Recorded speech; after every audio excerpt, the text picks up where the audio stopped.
Great. So welcome everyone to the Institute for Global Prosperity. My name is Henrietta Moore. I'm the founder and director of the Institute.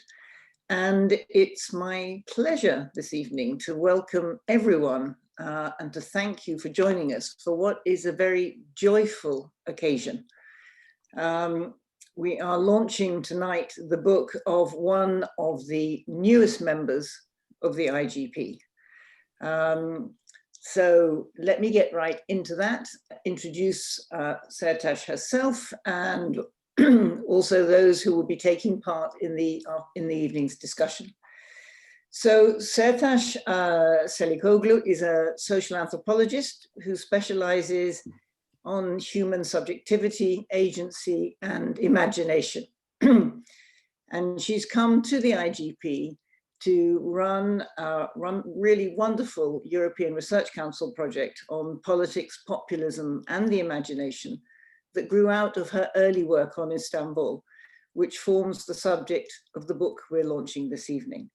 And we're very fortunate, therefore, to be able to welcome not only Sertaç to the IGP, but all of her team on the ERC project. And we're delighted that they have become part of us in the IGP. Now, Sertaç has been working on intimacy, desire, aspiration, fantasy, and imagination for the last 13 years, starting first of all, of course, in the Middle East, and expanding most recently in the last 3 years into the Balkans. And Sertaç describes herself as an academic global nomad. She's been at Boğaziçi University in Istanbul, Concordia University in Montreal, the University of Toronto, and the University of Cambridge before joining the IGP. We will also be joined tonight by Professor Nico Besnier. He is Professor of Cultural Anthropology at the University of Amsterdam and Honorary Research Fellow in the Department of Social Inquiry at La Trobe University in Melbourne, Australia. And Professor Besnier is very well known for his work on globalization, gender, sexuality, and sports, and is the author of several books, including On the Edge of the Global and The Anthropology of Sport. Tonight's proceedings will be chaired by Dr. Chris Harker from the Institute for Global Prosperity, who will be taking over from me and doing the really hard work of running the evening once I have had a chance to say a few words about the book that we're all here to launch. So the book we launched tonight with enormous pleasure is called Working Out Desire, Women, Sport and Self-Making in Istanbul. And it is the final product of Sertaç's PhD dissertation, which she completed under my supervision in 2014. And Working Out Desire is a remarkable book. It looks closely at what Turkish women often call spor, merakı, an interest or a curiosity in sport. And it looks at it in the terms of an object of desire, which is shared by a very broad range and diverse group of women in Istanbul. And when those women use that term, spor merakı, it's not like an exercise trend or an exercise craze in the Western sense, in the way that we might use that phrase or those phrases in English. And it's not just a purely descriptive term. It's not the sort of thing that people mean when they refer to lifting weights or having a sporting match or running. As women do with many other objects of desire, in the case of their exercise, they often slightly undersell their yearnings and aspirations, presenting those as simply interests or innocuous curiosities of various kinds. And they do this in part because they're aware that female desires should be disciplined. And through the sport they perform, of course, they also discipline their desires themselves. And to appreciate the distinctiveness of Istanbul women's spor merakı, the book follows women through the practice of their sport and through their own words and uses their language as a kind of gateway into their imaginations. But this book is not just an ethnographic account of women exercising in Istanbul. Rather, it's an ethnographic account of the formation of desiring subjectivities, of the human capacity to desire that is not only informed and shaped by socio-historical constraints, but also marked through specific forms of agency.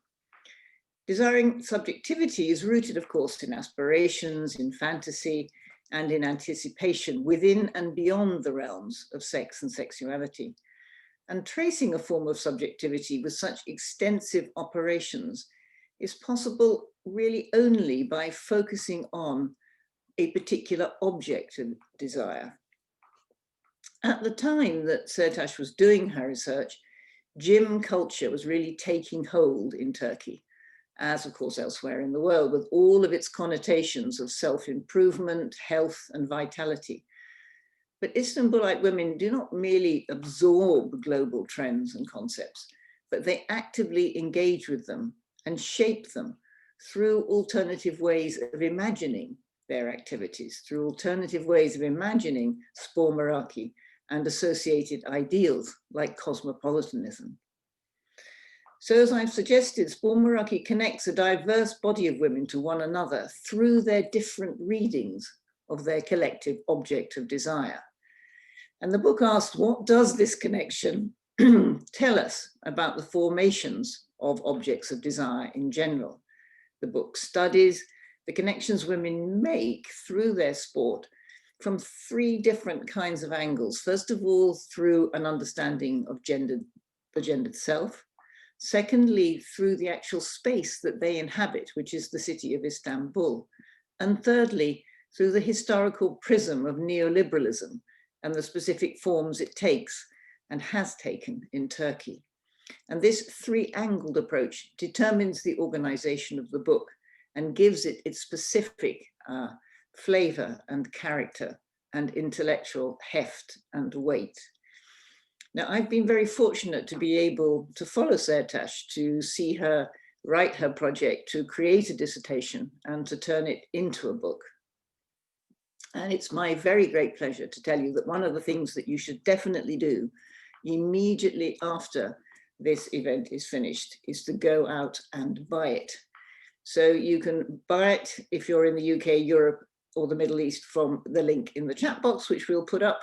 And if you're in the US, you can buy it from the Syracuse University Press website. And I urge you all to do that and enjoy. It's a great read. So thank you. Thank you very much, Professor Moore, for that wonderful welcome and in those overview comments and kind of contextualization of this wonderful book. Let me add my welcome to everyone who's joined us this evening. It's so wonderful to see so many colleagues and guests with us. You are very welcome, and it's actually very nice to have the opportunity to do this digitally so that we can expand our network beyond the confines of London. Let me also say congratulations to Sertaç on producing such a wonderful book, and to thank Nico for joining us in particular and providing his comments. So the format for this evening, following Professor Moore's introduction, is in a minute I'm going to ask Sertaç to provide a slightly more detailed, but not too detailed overview of the book, so that those of you who haven't read it will have a sense of the arguments and the content and the research behind it. And then I'm going to invite Professor Besnier to offer a response and to provide his kind of reading of the text and his appreciation of it based on his own background and research. Then we'll have a bit more time for Sertaç to respond to Professor Besnier's reading. And then following that, we'll open the session for questions and answers. And I'm sure many of you who are familiar with Sertaç's research, and indeed those of you who aren't familiar with it, will have plenty of questions. What I would like to invite everyone to do is to write those questions down on a piece of paper or on a separate note. Please don't put them in the chat function, because it does get slightly distracting for the speakers. When we come to the questions and answers, because we're a nice intimate group tonight, I'll invite you to come onto camera and simply ask your question as we would if we were in a seminar room in Bloomsbury or on the UCL's campus. So I know if you're like me, you'll be very anxious that you'll forget your question, but I'm sure you have either a pen and paper at hand or a notepad function on your computer. So if I could invite you to use that, and then when we come to the question and answers, I promise you I will open it up. So without further ado, Sertaç, can I invite you to come and offer an overview of your wonderful book? Well, thank you. Thank you, Henrietta. Thank you, Chris, for honoring me with this book launch at my new home. And thank you, Nico, for accepting to be part of this book launch. I'm deeply, deeply honored. I don't know if you can hear my heartbeat, but it's loud enough for me to hear right now.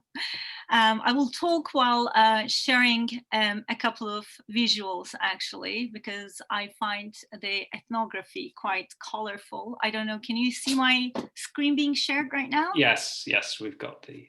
Is it the one with my book? Yes, we've got a picture of your book, title page. Sure. So yes, as Henrietta said, this book is an ethnographic account of women's desires. But so like studying desire ethnographically is actually quite a challenge. What I did is I did this by tracing an object of desire, which was a kind of providing an easier starting point. The urban trend of spor merakı, like Henrietta said, which literally means interest or curiosity in sport, which enjoys a wide following among over 1.5 million women in Istanbul in the years 2011, 2012, when I was doing my second fieldwork. And in my work, I looked at the ways in which women use spor merakı as a tool to manifest their desiring selves, right? But of course, for someone to be turned into an object of desire, it must have some sort of significance in that particular context. And sports was providing a perfect lens. Sports has been used by the Republican Turkey as a tool for transformation from the 1930s and onwards. Beginning from 1930s, the Republican Nationalist Project of Turkey has promoted exercise to create a new, healthy, Western and civilized bodies, right? They have implemented compulsory physical education classes, initiated annual youth and sports festivals, and the photos are from those festivals from various years. The state-forced investments have marked women's involvement in sports as an elite activity in the process, though. That was on the one hand. On the other hand, simultaneously, it had a double-edged sword relationship with normative femininity. The bodily movements associated with sports and exercise, such as running, such as jumping, are considered juvenile, therefore a threat to ideal femininity. While at the same time, the same movements were also objects of sexual control and sexual harassment. And that's the double-edged sword aspect.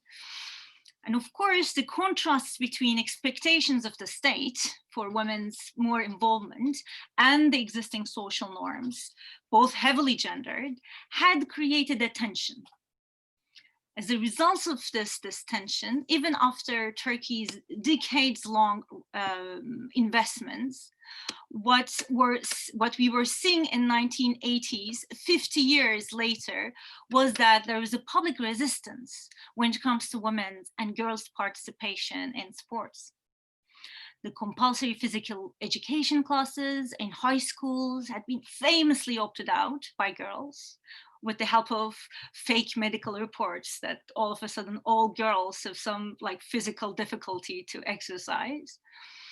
And the gymnastics performances of the annual youth and sports fest celebrations, the ones you've seen on the photos, where girls and boys paraded in shorts, have always been a matter of public anxiety. And actually the last photo, the one red and white, women dressed in red and white are from the AKP term, which is why they have this kind of longer tights under the skirts, right? To deal with that tension.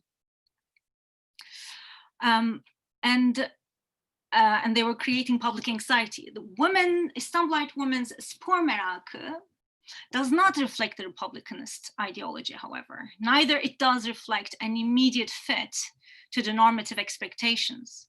So by the time I started my research, the middle-aged Istanbulite women who went for walking in the parks had already become some sort of city legends known as sporcu teyzeler, which is translated as sporty aunties.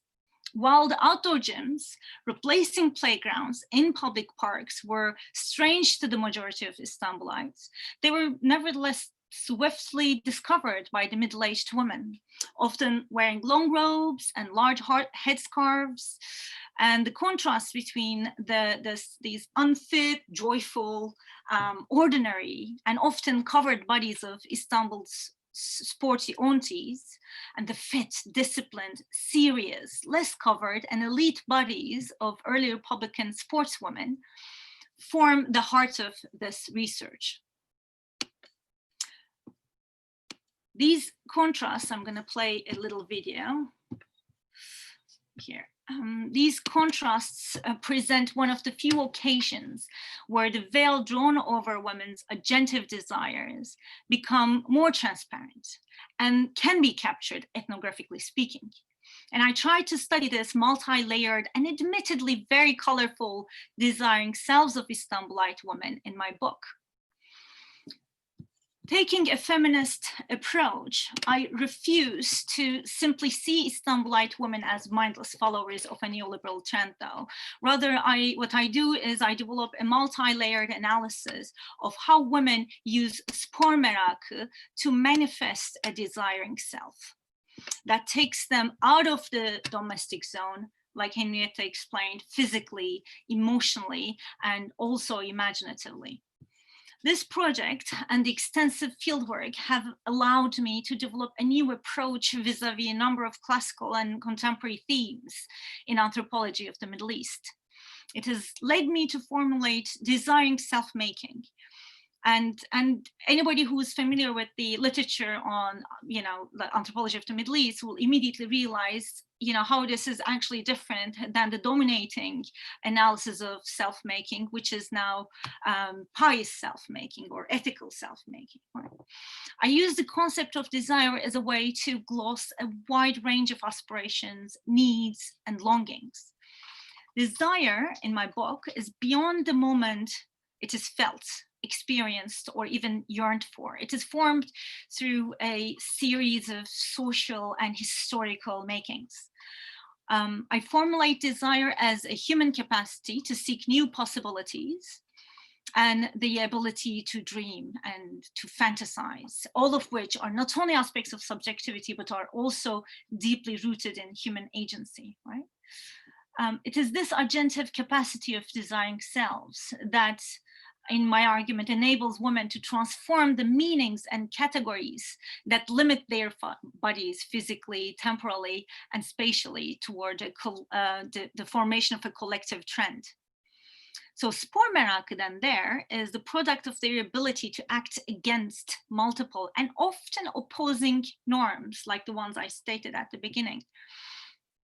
Not by challenging them directly, but by fooling and emptying them, which is much more fun to study if you kind of get yourself familiarized with it. So I really, really enjoyed the ethnographic fieldwork process, as well as the writing process. In contrast to resistance, this agency is purposefully unthreatening and thus often divergent, veiled, left unenunciated. And of course, because of these elements, this type of agency often escapes from ethnographic gaze and from anthropological inquiry as well. But without taking too much time, because I'm really curious about the questions, I'd like to finish with this thought-provoking painting of Layla Shawa, the Gaza-born Palestinian artist. As I think it visually describes how we often imagine the combination of these two terms, right? Desire and Muslim women, as if they were somehow incompatible, that Islam brings a veil to women and desire is always to be seized and consumed or it melts away. my interlocutors are actively creating space and time and terminology for their desires and desiring selves, who, by the way, are simultaneously Muslims, they're women, they're also citizens of Turkey, residents of Istanbul, along with multiple other subjectivities that they carry. And I think I'll stop here, actually.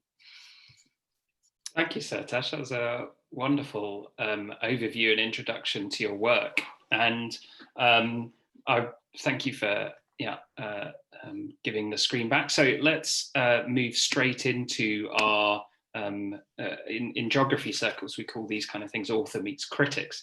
So Professor Besnier, I'm positioning you as a critic, but I'm hoping you can be a very sympathetic one. So the floor is all of yours.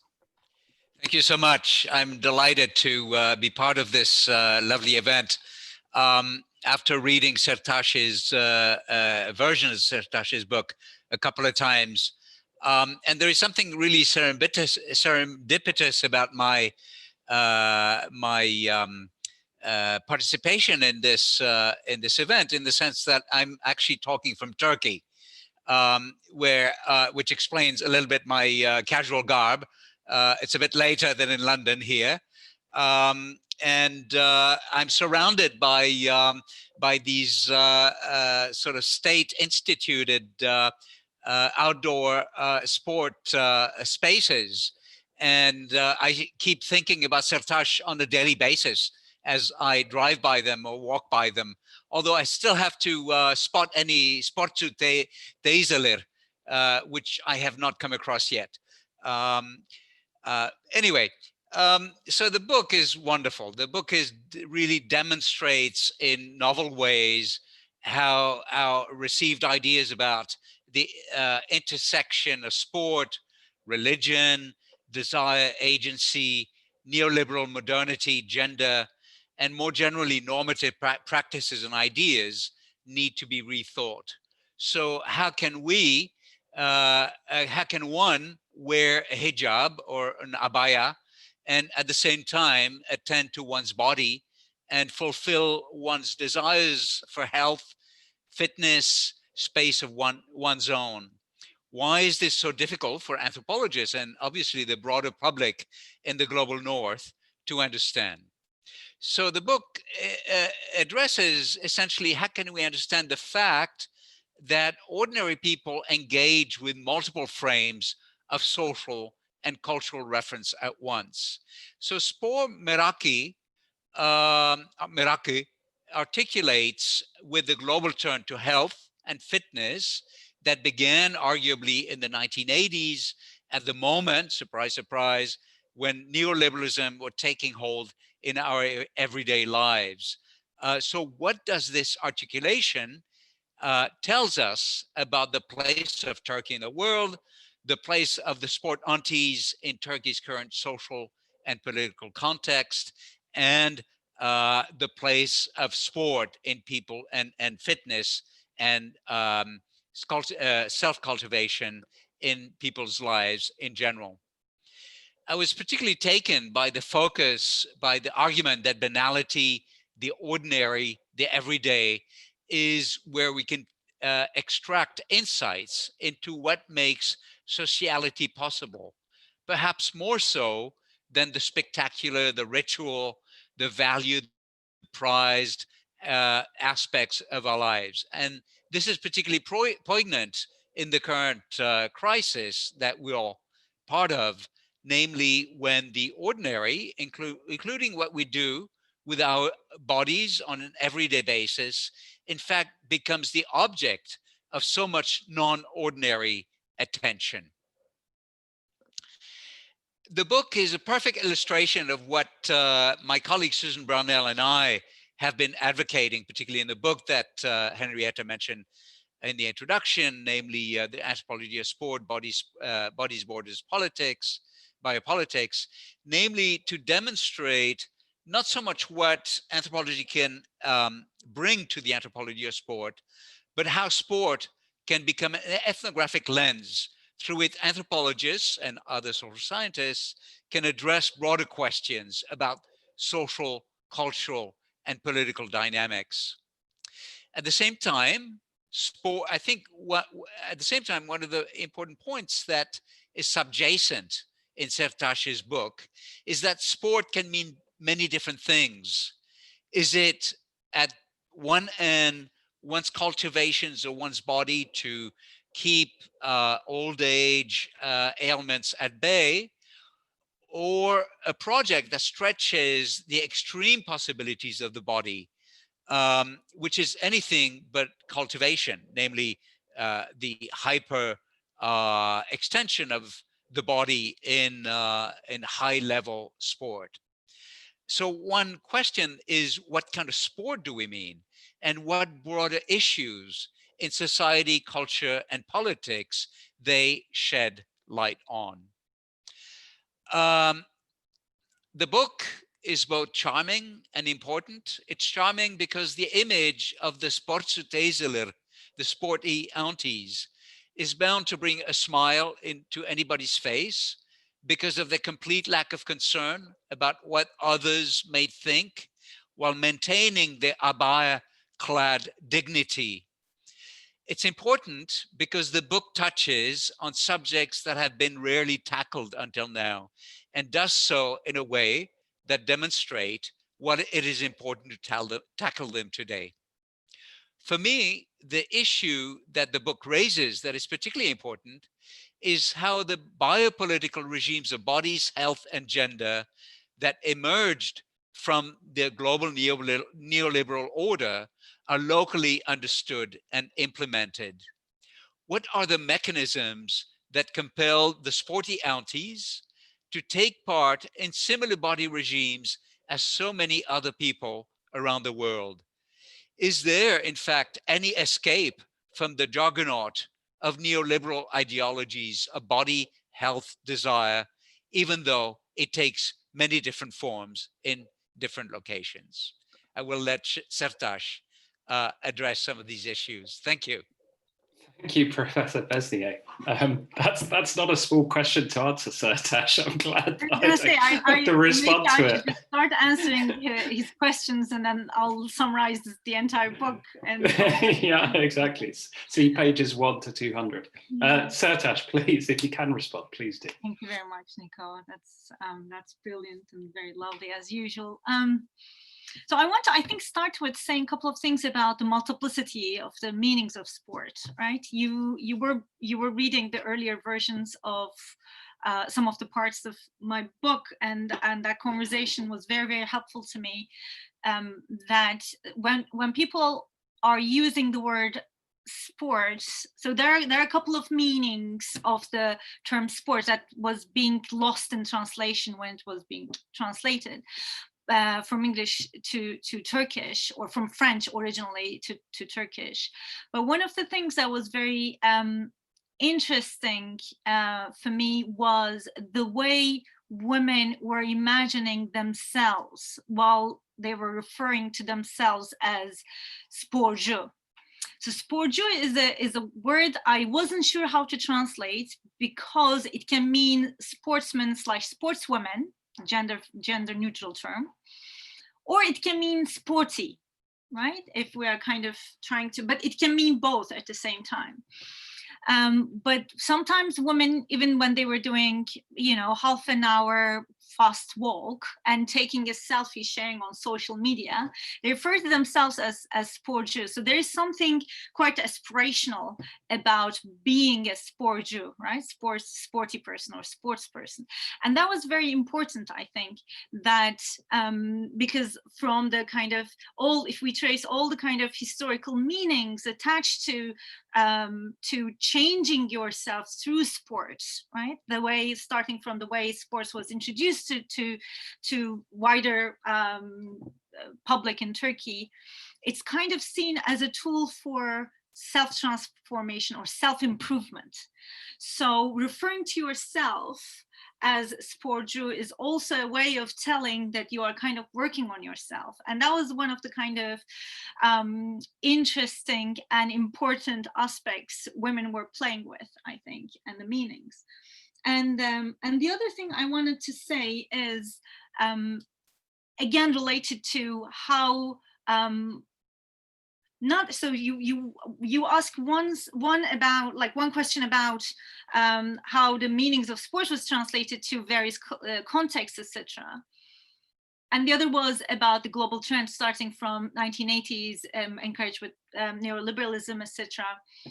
And the fact that it wasn't immediately embraced by such a large number of people in Turkey, it happened with the kind of all the new political changes where the neoliberalism and cultural, I want to say sensitivities here, but it has to be opened up, including the normative principles or rules and regulations are somehow kind of embraced together, which later on turned into a way of developing a stronger populism, actually, that very intersection in Turkish politics. But it started with from 2000, roughly speaking, right? And one of the things I was, because what we do most of the time when we go to the field, even if we are from that geography, what we do before we go to the field, we read literature and we shape our argument based on these literature reviews. And one of the things that takes some time for me to process was to stop filtering women's accounts through these global health discourses. I was still using that filter for a while, which means, I'm going to give one of the examples actually, which means like spending several weeks in the changing rooms and the gyms and taking notes about what women are asking each other, talking to each other. And yes, I was this weirdo in a changing room with a notepad, and they were, starting all the conversations with the same two questions. Normally in Turkey, what people ask to each other is the starting questions, like for a conversation, is where are you from, something like that, or where do you live? But these conversations were starting with, for how long have you been coming to the gym, and how many kilos have you lost, right? And I was thinking, oh, it's because everybody is trying to lose weight. And it took, believe me or not, several months for me to realize that this is not the purpose of this conversation. The first wake-up moment is when I realized nobody was actually losing too much weight, but they're still asking the same questions. Later on, and this is kind of speaking to how these kind of global health discourses, et cetera, are kind of taken by the ordinary people and translated and adapted to their lives, right? What they were trying to decide was, they were fully aware of how all these kind of images they've seen on the media, on TV, etc., all these kind of magical weight loss, remedies and all the teas people are supposed to drink and all the things to be consumed to lose weight this fast, etc. And all the bodies they see, right, they were exposed to. They just want to see and confirm that this is unreal. And this is the perfect place, the gym is the perfect place for them to undo these kind of bombardment they are going through, right? And I think this speaks to how ordinary individuals behave. They follow several trends quite religiously time to time, but also they have their own filter mechanism, and they were using the gyms in a way basically to say, yes, maybe this celebrity is claiming to have lost this many weight in this short period of time, but it's not possible, and I have the real proof with all the women I've talked to. They do their own little ethnographic fieldwork almost over there. There are more things to mention, but I think I should stop there, except with saying I really found the lens you've provided extremely helpful about how sports can provide a really good spot for us to understand multiple elements in not only a society, but also social transformation. Thank you, Sertaç. Would Professor Besnier or Professor Moore like to come back on anything they've kind of subsequently heard? I want to invite conversation if you'd like to say anything else. Well, just to say perhaps that this image of the anthropologist in the changing room with the notebook was quite a hilarious part of doing the supervision of this PhD, which certainly involves me taking a great interest in exactly what was meant by these conversations in the changing room. And actually, from a technical anthropological point of view, this was quite challenging fieldwork. It really was quite challenging fieldwork. Although Sertaç did emerge considerably fitter at the end of it than when she started. So something definitely took place as a transformation in the changing room. But also, Sertaç, I wonder if you could just say a few words perhaps before Nico comes back about the considerable amount of work you did to contextualize what women were actually engaging with in those moments of actual sport. Because of course the other thing that was going on, and you did a lot of work on, was this sort of proliferation of videos of self-improvement and television shows and magazines and so on. And you didn't mention too much about any of that this evening so far. Yeah. Thank you very much, Henrietta.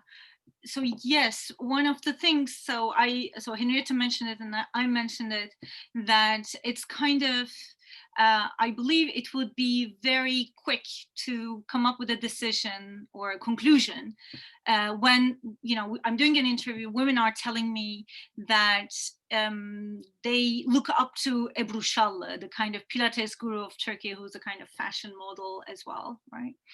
Or they kind of mention how they're following XYZ TV programs during daytime very closely, or when they are suggesting things to each other, they do so based on what they see on TV.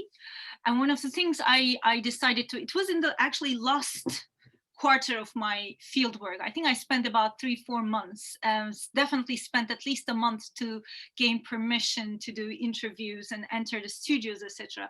So I went to multiple studios of these multiple TV programs, daytime TV programs, and back then health shows were quite popular, health team TV shows. And I also did interviews with the names, the celebrities that were most mentioned in the interviews.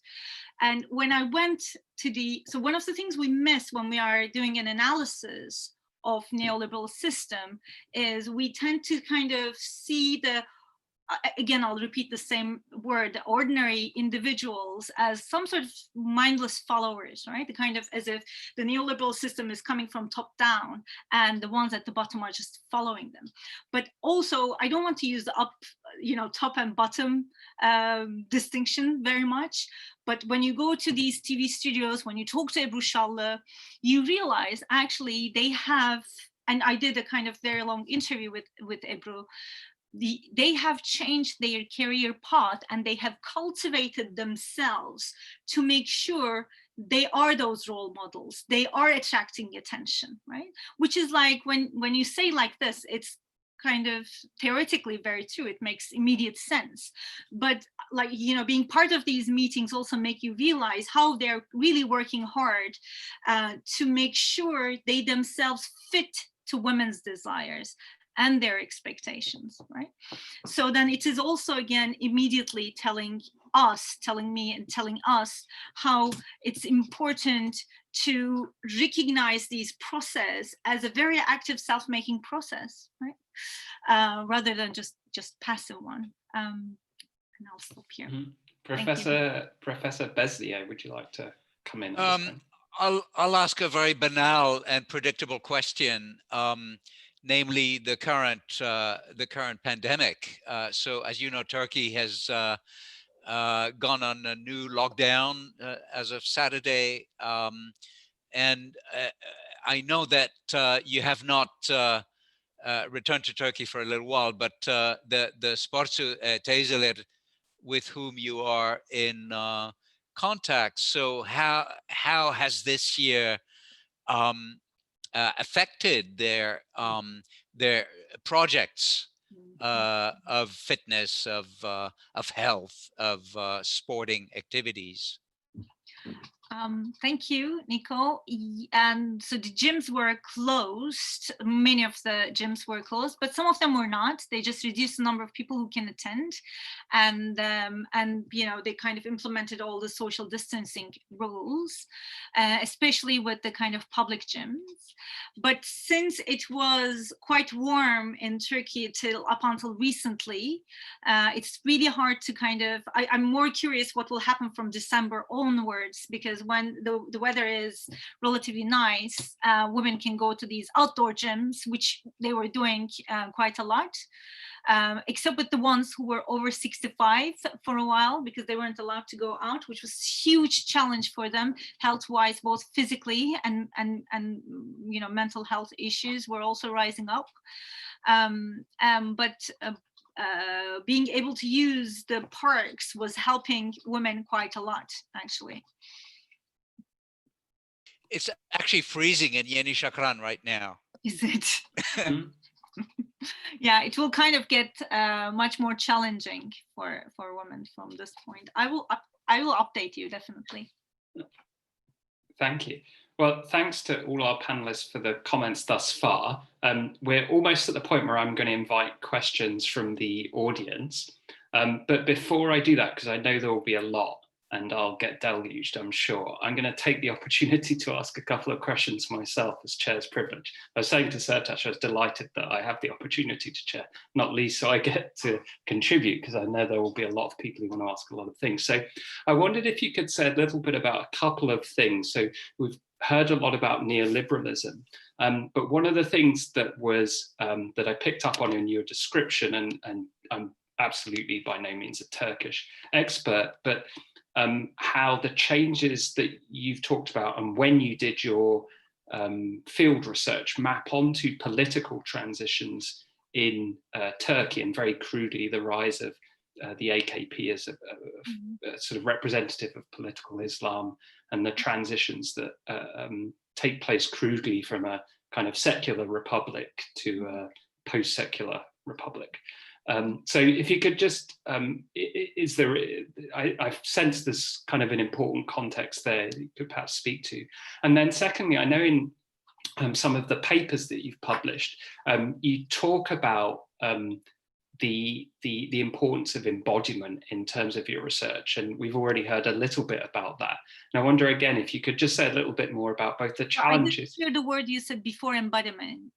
The question is simply going to be, could you talk more about both the challenges and indeed the joys of embodied research? Because we often hear a lot about the challenges, but you've also briefly talked about the joys, and we've heard a little bit about that. So I'm really curious to hear a bit more.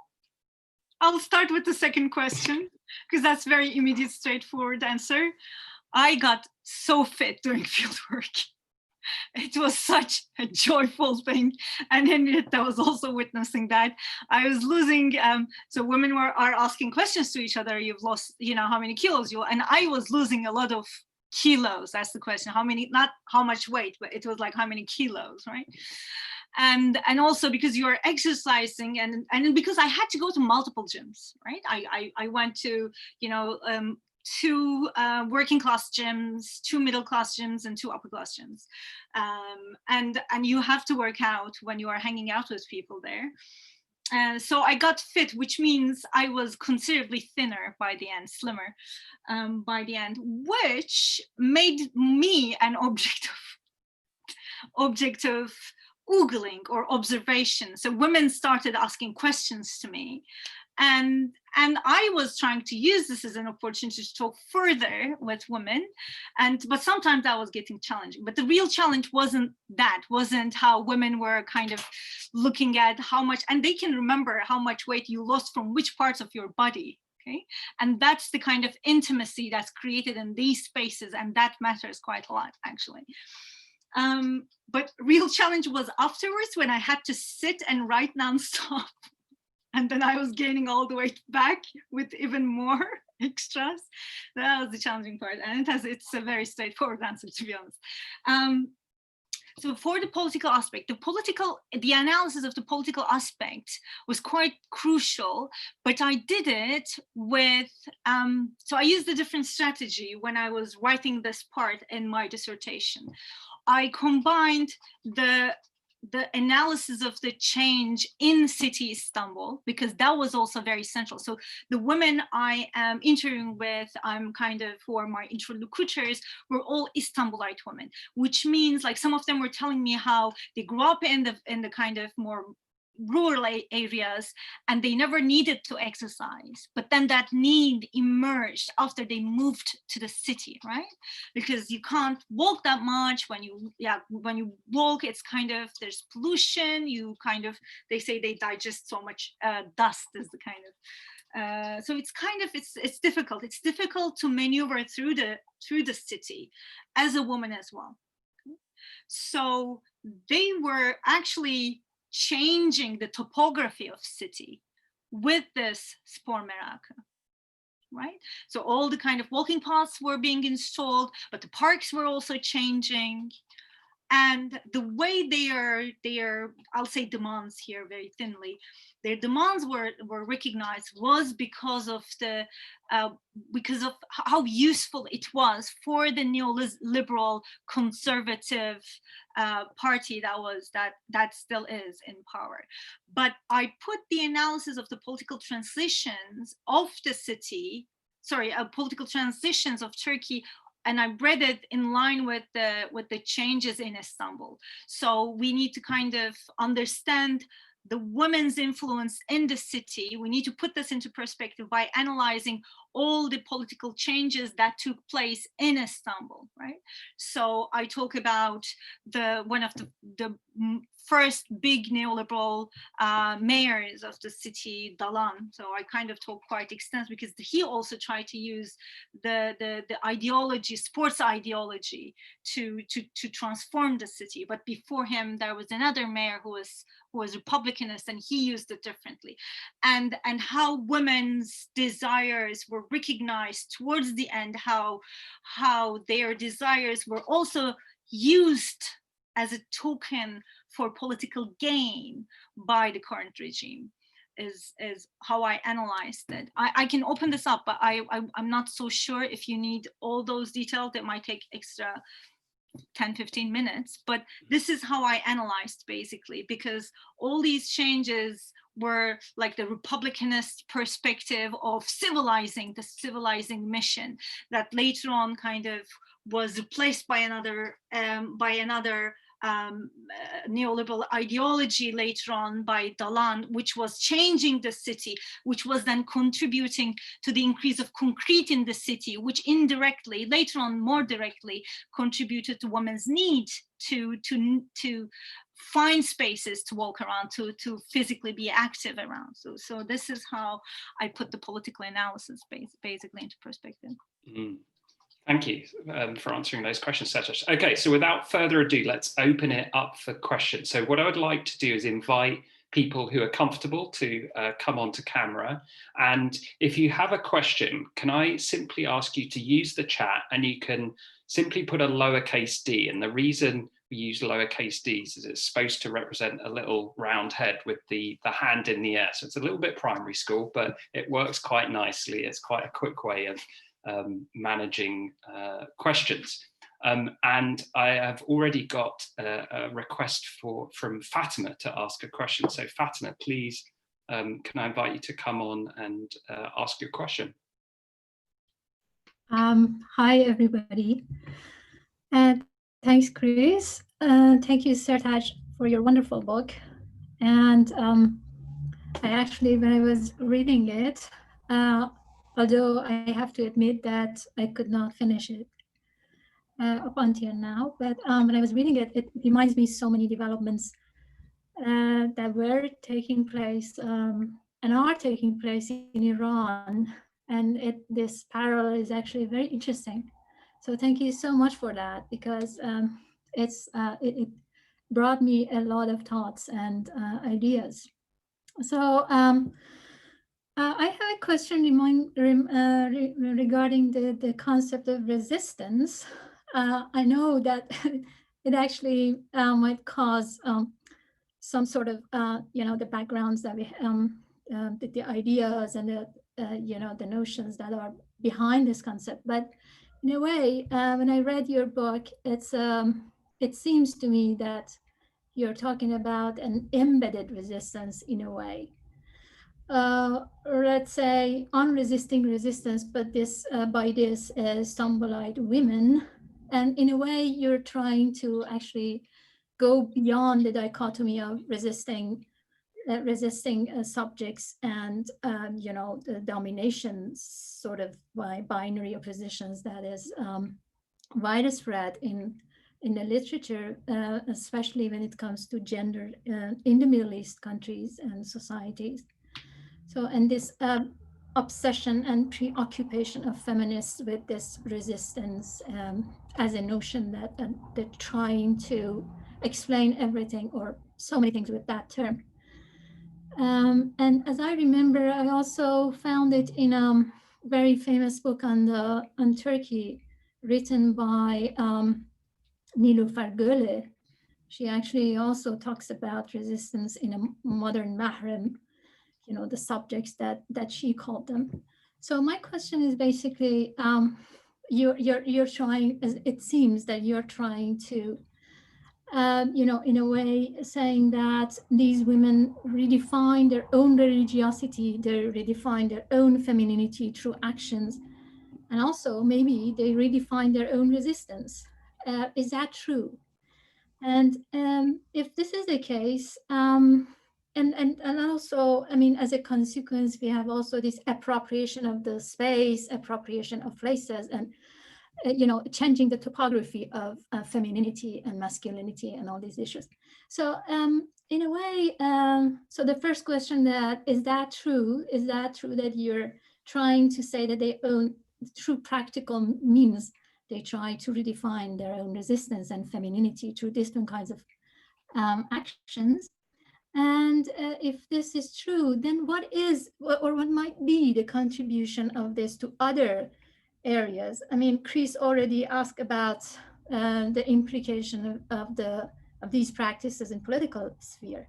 So what about veiling? What about other aspects of lives that you think this kind of practicality of women and desire can bring for that? Thank you so much. Thank you. Thank you for the brilliant question. So I want to say first a couple of things about the way I deal with resistance, right? I believe, so it's not like, so I want to kind of make sure it's kind of understood very clearly that I'm not against any analysis of the agentive moments that centralizes resistance. They're very valuable, very important, very crucial.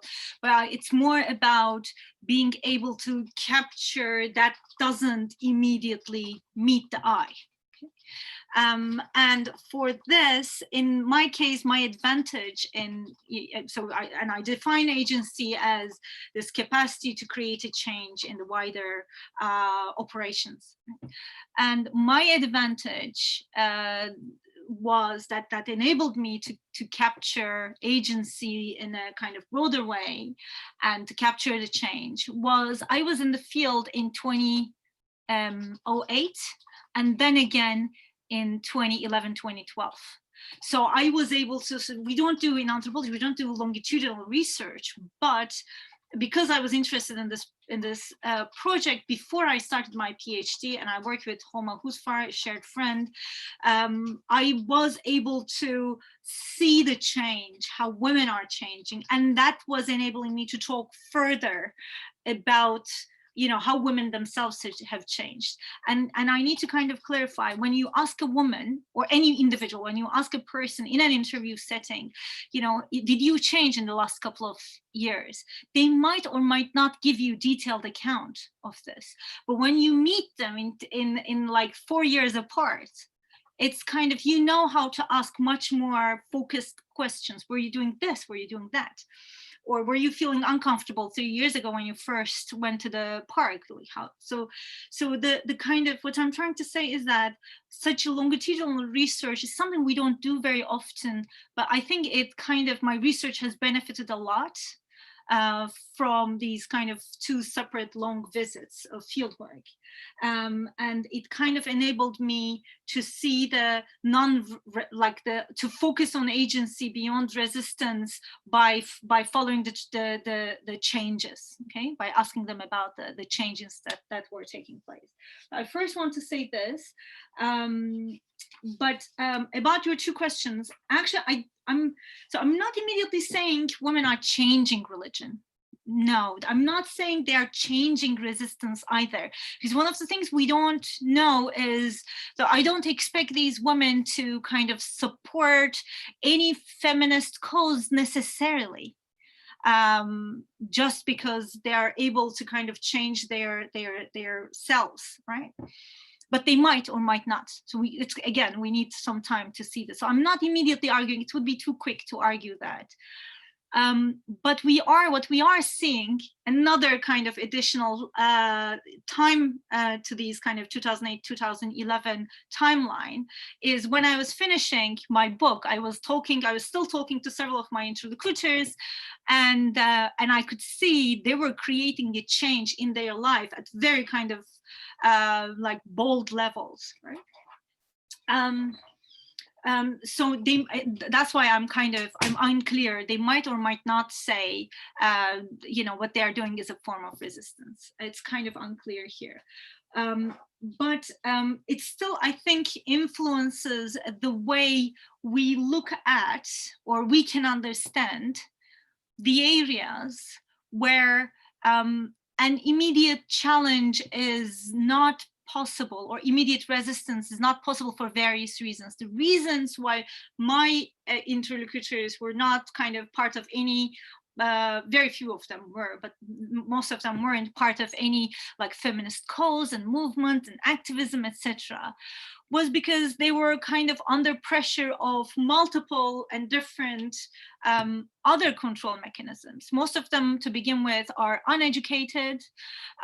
They are coming from lower class backgrounds. They are like, even the ones who are finally admitting how, they are following their desires, who are kind of age 50, 60, they are extremely hesitant to say so, because they don't want to be disliked by their family members, right? There are other layers of attachments they are kind of trying to maneuver through. So I think this theoretical perspective can provide us a lens to understand other forms of ordinariness and forms of agencies that don't meet the eye immediately, basically, that are not immediately visible. Thank you. Thank you. Thank you very much. John McManus, would you like to, can I invite you to come on camera and ask your question? You can, Chris. Thank you. Thanks, Chris. And thanks, Sertaç, for a great talk. And yeah, congratulations on the book. I can't wait to get hold of a copy, having followed this project for some time. So my question is quite a simple one as well. I was wondering if the merakı extended to consuming sport as spectators, or whether it was just the doing. And I think the answer is interesting either way, because like if they don't, if your interlocutors weren't really kind of watching sport, that's very interesting, because having done a lot of research with men and sport in Turkey, I think that the watching of sport is integral to much of the desire of the doing. So I'd be interested, that's the perspective I'm coming at it from. So I'd be interested with as to your thoughts. Mm-hmm. Thank you. Actually, sadly, most of them weren't. No, don't go. I still want to see. Oh, sorry. Okay, I'll keep it on. That's okay. No, most of them weren't actually. And I can only guess. I never talked to them as to why not. I talked to them, about, are there any, particular sports people you are following? And the answers were usually very kind of, they weren't following, but then I was also showing photos of various sportswomen, and asking them for their, just emotional responses. What does it make you feel like? And very few of them were interested in even knowing about professional sports. And I'm not just guessing for that part. I can say it's mostly because the professional sports is attached to masculinity and masculinity culture, and that's kind of something they're avoiding. Even at the gyms, they're avoiding to use, like women are always warning each other, despite the refute coming from the trainers, right? This is not true, but the women are always warning each other not to use heavy weight lifting, because you might end up getting muscles, and that will be very masculine looking. So they kind of are trying to find the limits, the edges of exercising, which is again in Turkish doing sports, right? Even if you are not doing it professional or at amateur levels, it's still doing sports. They want to find ways of find edges of doing sports without crossing, quote unquote, of that heteronormative masculinity border, is what I can say. That spectatorship is something we didn't necessarily talk about. Some of them had favorite teams, but very, very few of them are following them religiously. By very few, if I interviewed with 90 women, 6 of them, something like that. Right. Yeah. John, did you want to come back in, please? Yeah. Yeah, please, if I'm allowed to follow up. Please. No, absolutely. I think that makes me think of 2 things. One of which is just how much of the terrain of sport in Turkey is just codified as male by default, and just how difficult it is for other actors to sort of trespass onto that. I'm thinking of my own experience in the UK, that it's obviously similar to some degree, as in there's historically that's been the case, and it'd be, I don't know, whether it's becoming I don't know if there's any comparison to be drawn there between Turkey and any other milieus in which you've lived, or I guess you haven't conducted research in other milieus, so it's a bit of an unfair question there. But I just wondered a bit really about that notion of how really sorry. The other thing was just generationally, I was also interested, were there any, did you find that there was any difference in terms of spectatorship across across generations? I wonder if it's something which is changing with time, if younger women's relationship to sport is any different. Because you are asking a question that I haven't kind of, looked at my data from that particular angle, but from the memory, I can say that the women who were kind of interested in following football matches were all ages of, there were some in 20s. There were these kind of 2 girls who finished high school, didn't go to college, but they were young, and early and mid 30s. I don't remember one single woman older than 40 who said they follow the matches, the games. Okay, cool. Yeah, that's but it's kind of, it promises an interesting conversation actually that we never thought of having. Right? Great. Okay, yeah, definitely. I'll leave it there, just to not abuse everyone's time, but yeah, it's really interesting. Thank you. Thank you. I should also say, if anyone is uncomfortable coming on camera, and I realize there are reasons why people can't be on camera and don't want to speak, feel free to type your question to me and I'm happy to read it out. Sertaç, can I ask you about pious selves and how your work differs? Because that's certainly a body of literature I've drawn on, and I've been particularly interested reading your papers about how your work moves away and kind of opens up discussions of subjectivity beyond the realm of piety, but clearly religion is still an important kind of aspect.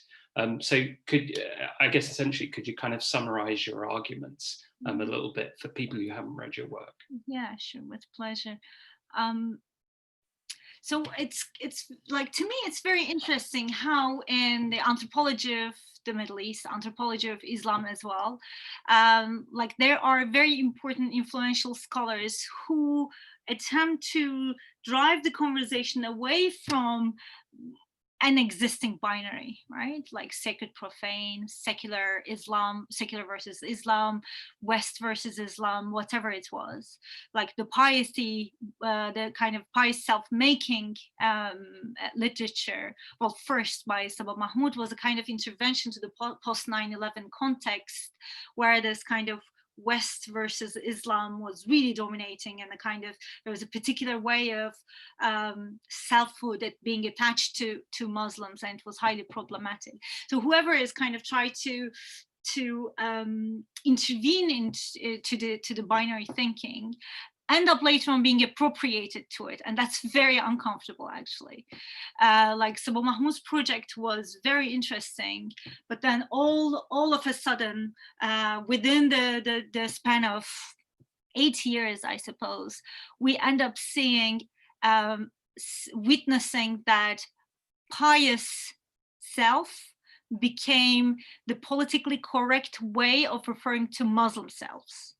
And then we end up seeing the research that are about anything related to kind of everyday Muslims are still referring to their interlocutors as pious Muslims without feeling a need to analyze that. So Sabah Mahmoud's project was interesting because she was analyzing pious self-making in the mosque. And I always like think of this, you know, when you are a PhD student, you go to the university and you try to be like the kind of good student self of yourself, right? There's something about the space that shapes the way you carry and shape your subjectivity in that particular space and time. But then when you are out, your subject positioning would change. And then how do we end up with talking about pious Muslim selves in, you know, in France in a shopping mall, right? It doesn't make sense. Even the piety in France in the body of a Muslim would be different. You wouldn't be hearing the call for prayer on a day-to-day basis. You would be installing an app on your mobile phone, and you would be very afraid of washing your feet in a public bathroom. It's kind of completely different dynamic. So the kind of, what I'm trying to say is that somehow any attempts to multiple analysis and then any attempts to intervening into binary thinking end up being part of it. And that's very troubling, actually. So my project is another attempt, basically. It's not just pies. There are dozens and dozens of different ways of self-making. They're all like self-making projects.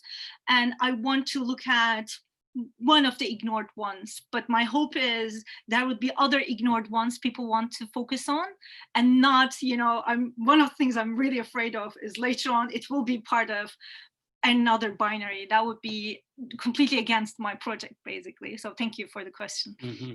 Thank you for the answer. I'm now going to invite Marlene Schaefers. Marlene, would you like to come on camera? And He does an interesting project like that, right? Basically. Sure. I don't. Can you hear me? We can. Yes. Cool. Well, Sertaç, thanks so much. Congratulations for the book, and I'm really looking forward to read it. Obviously, we did our PhDs together, so I've seen this, you know, sort of evolve over a period of time, but I haven't read the book, so I'm really looking forward. And I had two questions. One relates to the question of class, and I think you kind of sort of briefly mentioned, I think in responding, I think it was maybe to the previous question or the one before, about that a lot of the women you worked with were you know, more sort of a lower class background. But I was wondering if you could say a little bit more about the issue of class here. And I guess that relates maybe also to, you know, I think there's a lot of literature in the anthropology or sort of sociology of Turkey that talks about the AKP as sort of heralding sort of a rise of a new Muslim, whatever that might mean, middle class in Turkey. And so I was wondering how, you know, sort of that relates, because even though people might be of lower class background, I guess you have to have at least, I mean, women have to have the luxury to be able to stay at home and not having to work, and there has to be some sort of disposable income. And I remember also you were doing field work also with sort of more upper class ladies going to different gyms. So I was wondering if you could say a little bit more about class. And the other thing that I was wondering, and it's both a question and clarification, I guess, is so you were talking about sort of this development of the desiring self, desiring subjects, and you were talking about sport, like sport merakı, as an object of that desire. But I was wondering, and maybe that relates also to what Fatime was asking before, how, if sort of, you know, this involvement in sport creates a desiring subject, how that sort of relates to other objects of desire. So would you say that sort of women become more desiring for other things as well? For, I don't know, how does this relate to, I don't know, food, fashion, sex? I don't know, you know, like sort of, you know, is it just about, you know, sort of desiring this particular object, this sport, and maybe the health that comes with it? Or, you know, is there, you know, how does this translate into desiring other things? And, you know, how would you, you know, yeah, sort of, how does that, what kind of consequences sort of does it bring about beyond the sport and everything that's directly related to the sport itself? Thank you. That's a great question. Thank you very much. I wish you read the book by now so that we could talk more about the kind of examples. Well, I will certainly. Yeah, it's kind of, so I put the link for everyone that, you know, enables you to order. For those in the US, you have to order through Syracuse University Press, basically. So I'll start with the second question. I'm indecisive which one to start with. I'll start with the second anyway. That's a really good question. Thank you very much. I really wanted to talk about this particular aspect because, so the way I kind of, as I said, the way I centralize spor merakı is as a kind of just one of the objects of desire. And it was kind of ethnographically possible to trace. Well, I explained why it's kind of conceptually very crucial, but it's also ethnographically easier to trace than many other desires that we can think of, right? It's kind of enabling women, for instance, to go outside of their neighborhood. Neighborhood is a huge control mechanism because you can organize women on the other type of events that you visit each other, all these altın günleri, whatever günleri, you kind of have tea and then visit each other, but you would still be under the monitor of your neighborhood. Right? You would still be under the monitor of your neighbors who can talk to your in-laws, and you don't want that kind of control. So it enables you to kind of get out of that control system. And in the way I see it, being able to open up this crack of, you know, through a space and time, because there are also these like temporal regimes that are operating on women of various classes, right? Especially like, okay, one of the things we need to kind of remind ourselves is the percentage of housewives. I'm using a kind of politically incorrect but a commonly used terminology here. In Turkey is 75% is quite a lot. So it also was reflected in the number of the women I interviewed with. And what happens is when you're a housewife with kids and all other duties, your time is pressed and organized around all these duties. So like having this kind of space and time provides women some sort of mental clarity. And one of the things I kind of tried to revisit, like when I was wrapping up the book, I was going back to the major people and their accounts, through their accounts I used in the book, and asking, you know, you were telling me that you would do this next, that next. Did you do it? Like there was this one particular woman who was like telling me about all the things she has done so far against her husband's will, and she was telling me there's one thing left. I want to learn how to drive, and I want to do this behind his back, right? And she did have a driver's license by the time I was finishing up the book. Or there's this other woman who was like in education, right? She was a kind of primary school educated woman, but she was completing through open school, the secondary school and high school. So she was getting her diplomas. Now she's in college, right? Or there was another woman who was like trying to get a divorce, trying to decide whether she will get a divorce from this guy. She's now married to her second husband, probably is going to divorce him too. But they are kind of, so I was like revisiting these stories because they were telling me something. Because they were, so sports in the way I come to conclude was, it's a way for them to stay focused on their self-making projects. Maybe not the main purpose, but often the tool. And that's what an object of desire enables us. Like you said, it kind of, so now I'm doing this and I can do this next, right? So it's kind of opens up a kind of a chain, a kind of pathway almost. I'm not trying to idealize anything here. So there are so many women who kind of probably end up with, not accomplishing what they wanted. But I have other stories, like there was this woman going through IVF, wanted to go through IVF, end up having a baby, and another woman who just wanted to get married. So it's not kind of promising a huge feminist success story like the first ones I provided, but is opening up a path. And I think that's the function, kind of to break the chain of the spatial and the temporal control mechanisms, so that you will start your self-making project based on desire. About class, yes, that part was, so I did do quite a bit of research with upper class women, which was extremely challenging because so I was focusing on women on the gyms, not the mixed gyms, which by the way, I end up going to some of them anyway. But I was initially focusing on women on the gyms because the particular type of intimacy was what I was interested in, and then homosociality was what I was interested in.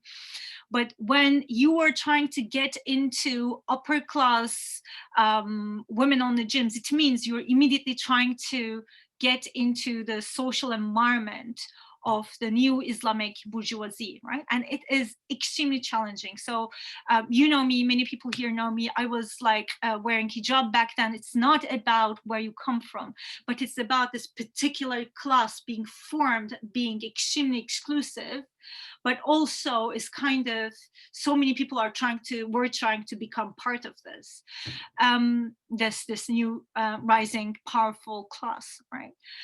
So my advantage there was based on pure luck, I suppose. I ended up staying in a room of one of my key interlocutors opened up her house to me. I started staying at her place, and although she didn't like socializing with this particular class of women, she was informing me about all these kind of other activities, because you can't, so unlike in the kind of working class and middle class gyms, you can't easily socialize in those upper class gyms, and that was a huge challenge too.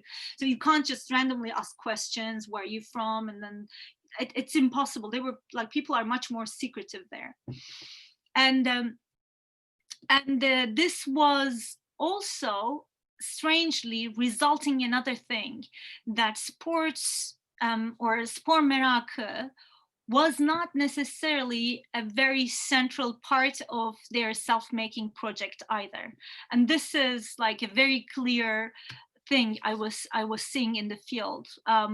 So I didn't see too many empowerment stories, but more importantly, women are going there just to relax, maybe to swim a little, because those gyms also have their saunas, they're the kind of physical therapists, etc. So it's much more leisurely than the other gyms. I can speak more if you have any follow-up questions, but that's the jinx. Is it okay if I move on? Because there's a queue of questions that we're never going to get through at this point, but at least I'd like to get through to a couple more. Apologies, Marlene. I hope you can follow up offline. Aisha, you've been waiting very patiently. Can I invite you to come in? Thank you, Sertaç. I'm very happy to be here witnessing your success, and congratulations. And I look forward to reading the book, of course. I was very taken by your clarity in this exploration of some of the themes of your book. I had two questions.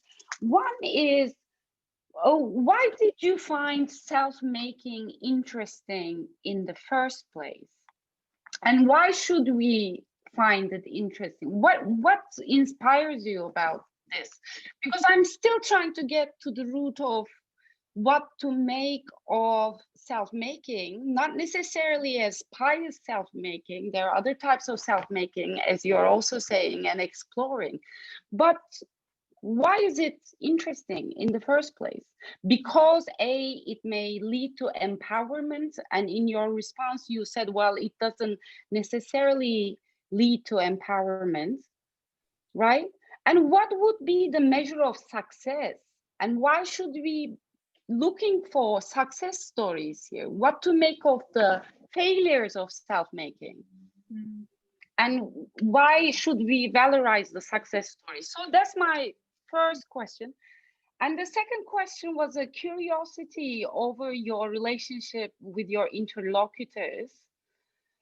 And I wonder, you know, because you do adopt the anthropological language, you even referred to your experience, you refer to the field, even to data, you know.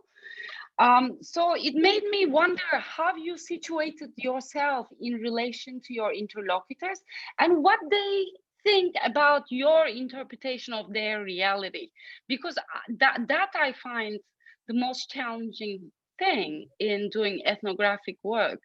So those are my questions, basically. Thank you. Thank you very much. I think I'll start with the first one. That's quite kind of strong question. So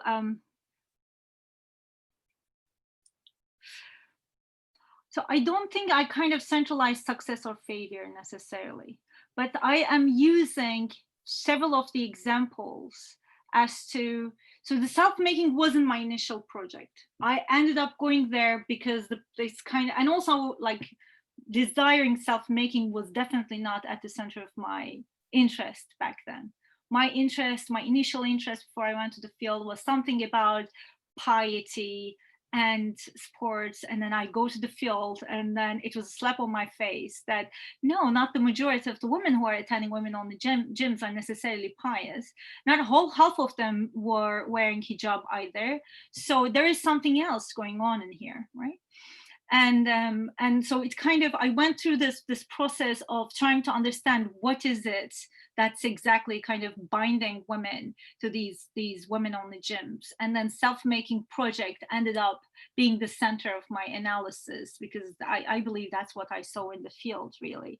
And in this perspective, I'm kind of not locating this as success versus failure, simply because I think the main question, or the kind of main pillar of the research, is about how it's true for Turkey, but it's also true in other contexts, that women's desires are so unspoken. Like being able to even speak about your desire requires some sort of ability. You need to kind of learn how to articulate this. If you articulate this just wrongly, you would be immediately called selfish. And I saw this in it, and it's not how you would be called by someone else, because it's like, that's why it's a self-making project. Women themselves do not want to speak about their desires because they would feel selfish, right? That's why it's kind of such an important project. And once they make peace with their desires, then they can make peace with other kind of desires, ranging from food, even kind of some of the, that's very familiar to many of you who have spent time in the Middle East or in Turkey, that especially for women who are like over 55, etc., around that age group, if they have been housewife for a very long time, even when they are cooking something they like, they use somebody else as an excuse. Oh, I'm making something, like I can never cook with onion because your father wouldn't like it. The father might be perfectly okay with it. They don't want to even say what they want, what they don't want. So it's kind of, there is this, and that's why, for me, that's the main project, and that's very, very valuable. And about my relationship with the interlocutors, that was the kind of fun and the challenging part, because especially towards the end of my fieldwork. So I started the fieldwork by spending separate days in separate gyms, right?